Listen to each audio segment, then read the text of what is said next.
No. All right. A couple of people I don't know. I'm Jason, Nick's friend, the best man. I just wanted to say, this will not go long. We went to a wedding in Pittsburgh last year. The best man gave a 28-minute speech. Yeah, it sucked. It was really creative. It was a great speech. Way too long. So I'm going to do my best, keep it short. We'll see what happens. This afternoon I was watching Nick put his pants on for the wedding. It reminded me of the first time I saw him. I was in 7th grade. It was my first day of middle school. There were so many kids there. I was scared about getting on the bus. He walked on the bus, I was in his seat. No big deal. He had a flat top. It was, you know, he didn't look scary, but he was an older, the older kid. So 2 days later, he was in my seat. We sat together. Like, he couldn't pass it up. So I said, Nick, that's fine. So, we started a bond. We liked baseball cards. We liked video games.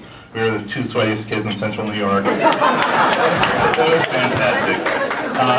The Louds family was like my second home. I couldn't fit into my vest today because their breakfast after sleepovers, unbelievable. Yeah, I couldn't even move that table today. I was like stiff. I was like a robot. But it was great. Jess was like my little sister that I didn't have. Secondary parents. It was awesome. So we went to college together. I couldn't not go to Geneseo after a couple of visits. I just fell in love with the place. And luckily, I had Nick as my roommate. He blew his nose over my bed my freshman year. He used to put cologne on right over my bed. When I had like early classes, he would stay out playing video games on the computer for 3 a.m. I wouldn't trade it in for the world. There were so many good memories. There was a few bad memories too. I'm not gonna lie to you. It wasn't, it wasn't the best. But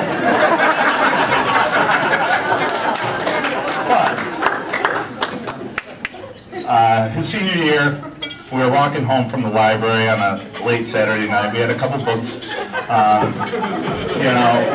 was probably about 2:30, something like that. We were studying hard, and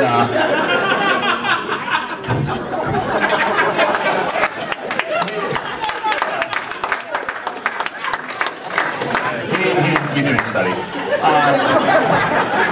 And he looks at me, and with the most sincere face ever, he goes, Jay, and I had no idea what he was going to say. I had no idea. Once he swallowed the pizza that he was eating, he goes, Jay, what are you going to say when I get married? Sorry, Allison, he asked me first. Don't be jealous. It's okay now, you're married, we're not. So he goes, what are you going to say at my wedding? And my first thought was, I don't know what I'm doing tomorrow. He didn't have a girlfriend. It was a mystery girl. So since that point, I would always think to myself, what am I going to say for Nick's wedding? And I may have thought about this 1,000 times. Every month, once a week. The funny thing was, there was no girl ever.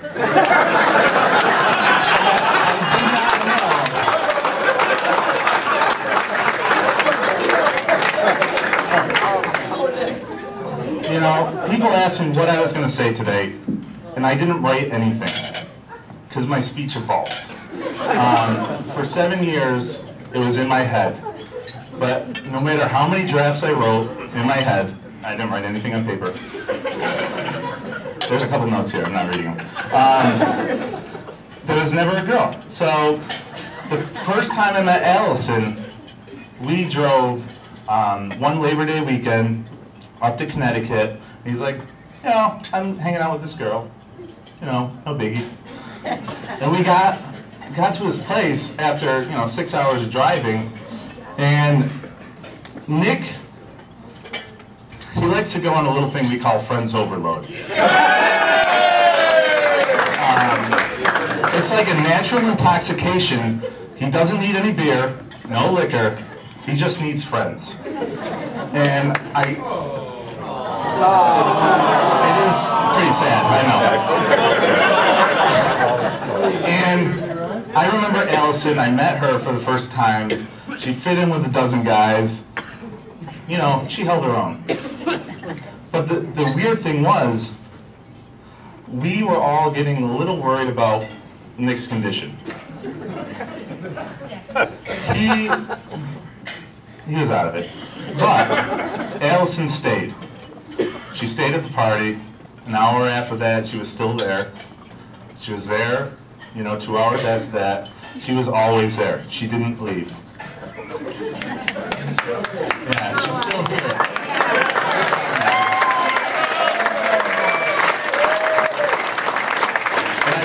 I remember the car ride home. Because I bet you if we took a poll of the guys that drove in, most of them would have left by then. But Allison was still there. So on the way home, it was like an elephant in the car. You know, like, we didn't want to mention Allison. We didn't want to say anything. And finally, the topic came up. What does everybody think of Allison?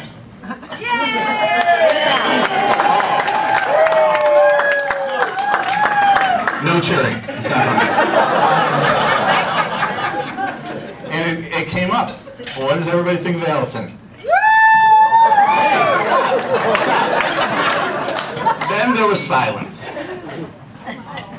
They're getting married.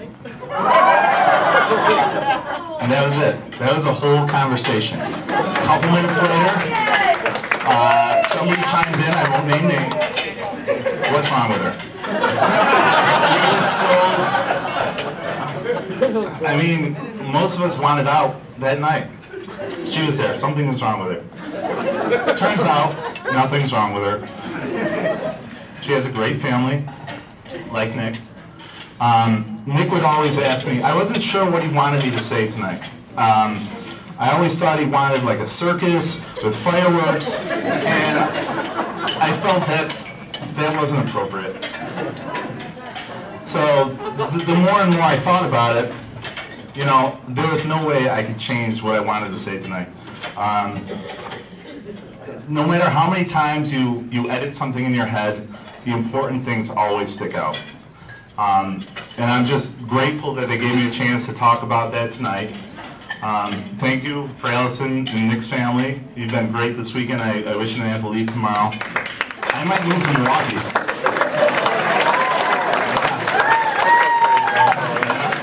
I'm sorry.